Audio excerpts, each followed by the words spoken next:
potrivit un loc la fiecare. Că stă scris pe pagină, este de stipuli. Nu știm cum arată. Dar știm că vom cânta. Și asta știm, că vom cânta.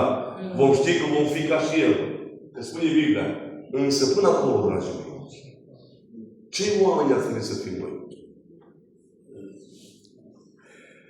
La verdade, poți să vii din pădurea până în Chișinău să mergi acasă. Stai lângă socul, nu stai. Poți să mergi pe jos, nu poți, nu? Domnul să te binecuvântează. O venit aici, a dus de la alții. Ca să laude numele Lui Dumnezeu. Și să-L binecuvântează pe Dumnezeu. Și noi, care venim pe picioarele noastre, suntem pretențioși.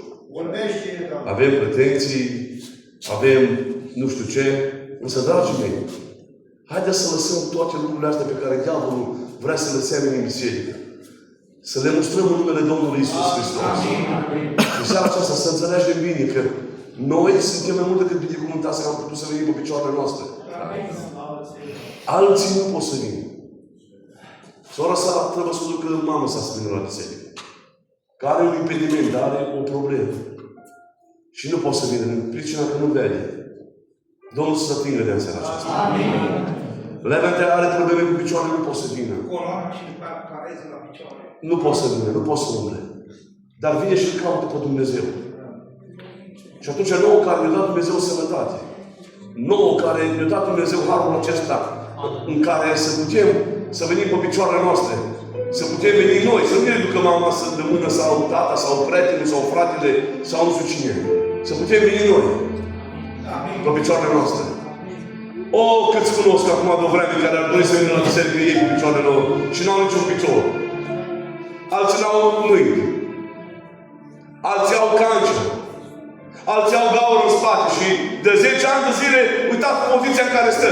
Barbarat acum. Întrebați-l pe Andrei. Când m-a ținut omul ăla de mână, în ce poziție era și cum urla. De ce m-a părăsit familia de ce îl ține de mână strâns? Dar el așa stătea, de nu știu câți ani, așa stătea. Că nu pot alții. Și noi că suntem sănătoși, noi că suntem mai mult decât binecuvântați, o, Dumnezeu să aibă milă de noi. Și să ne ierte Dumnezeu păcatul acesta al mândriei sau al îngânfării. Pentru că, dragii mei, cu păcat în cer nu poți să intri. Poate vei spune că nu-i păcat. Mândria e păcat. Spune psalmistul, nu ți-mi minte sigur ce psalm. Spune psalmistul, Doamne, nu lăsa mândria pe ăsta, robul tău, zice. Să nu fii mândru că tu predici mai bine, mai frumos. Să nu fii mândru că tu te știi rugat cel mai frumos. Să nu fii mândru că tu știi cântat cel mai frumos. Să nu fii mândră sau mândru de tine. Și toate lucrurile, tot ceea ce a investit Dumnezeu în tine, să-L arăți oamenilor pe Dumnezeu, că Dumnezeu e bun. Că Dumnezeu e bun. Mărit să fie numele Domnului. Era o familie, dragii mei, despre familie vreau să vorbesc în seara aceasta, în scurte cuvinte. Era o familie care avea o dorință. Așa e că și voi ca și familie, ca soț, soție, vă vorbiți și aveți o dorință și voi ca și familie. Nu există familie să nu aibă dorință, vă spun eu asta. Și era o familie, era Avram și Sara și avea o dorință. Și dorința lor nu era o dorință bună. Nu era o dorință care să-L supere pe Dumnezeu. Nu era o dorință care să-L ofensează pe Dumnezeu. Nu era o dorință care să nu privească Dumnezeu la ei. Pe lângă bogățiile pe care le-a dat Dumnezeu, pe lângă toate lucrurile care, toate binecuvântările care le-au primit în mâna lui Dumnezeu, n-au avut copii. Și auziți-mă, ascultați-mă, la ce folos să ai o casă frumoasă, mare, să ai bani, să ai tot ce trebuie. Și dacă nu, în casa ta nu se aude niciun plânse de copil. Nu se aude gălăgie în casa ta. Nu e nimic. La ce se folosește? La nimic. Avram n-avea casă, el trăia în corturi. Însă mă gândesc că Avram cort nu a avut nimeni din vremea lui. Nimeni. Să aibă cort frumos ca și lui Avram. Și de ce spun asta? Și atât de mare. Pentru că întotdeauna oricine trecea pe lângă cortul lui Avram, nu putea să treacă fără să cortul lui să-i spele picioarele și fără să nu mănânce cortul lui Avram. Auzi?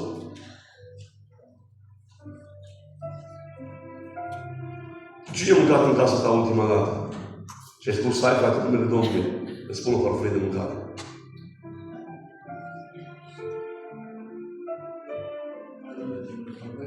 Știți ce spune Biblia? S-ar putea să vină cineva la tine și să plângi Îngerul lui Dumnezeu și tu să nu-i găzduiești. Mulți oameni arată Biblia că au găzduit oameni și ei erau Îngerul lui Dumnezeu.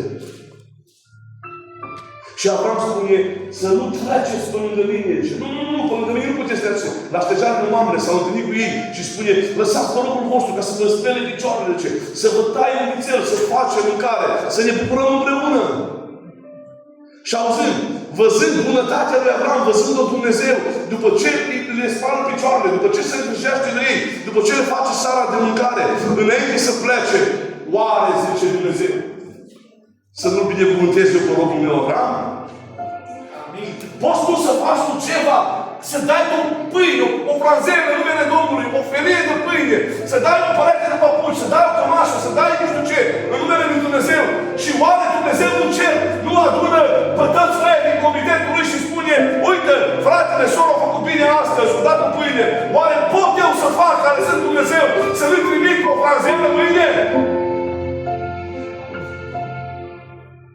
Nu. Cine împrumută un sărac, ziceți de tare. Auziți pe cine împrumuți? Pe Dumnezeu. Pe Dumnezeu. Și Avram, când s-a uitat la îngerii aceștia, la oamenii aceștia, au început să le spele picioarele, le-a dat Sara, le-a făcut Sara repede de mâncare și când o reșit afară, i-a spus și planul care l-are, dar eu mi-a spus și ceva. La anul, pe vremea aceasta, vei ține un copil în brațe. Ce-a făcut ea? Nu așa i-a pus și numele. Râs. Isaac înseamnă râs. Că ea când mi-a spus, o zis cum? La anii mei, e o bătrână, e o femeie care nu mai pot face nimica, eu să am un copil la anii mei, nu se poate. Și au început să râdă de ceea ce spune Îngerul lui Dumnezeu. Și așa și-a pus numele. Isaac. Râs. Că i-au râs de ceea ce a făgăduit Dumnezeu. Și când au zis de ce râs? I-au tăgăduit. Au zis, eu n-am râs. Cum de ce nu te-am văzut noi? Nu știm noi că tu râzi? Aleluia. Nu știe Dumnezeu ce faci tu? Nu știe Dumnezeu ce fac eu? Aleluia. Și în urma credinței lui Avram și în urma apropierii lui de Dumnezeu, face Dumnezeu un lucru măreț. Îi dă Dumnezeu copilul. Și auziți cum spune Biblia? Dumnezeul lui Avram, Isaac și Iacov.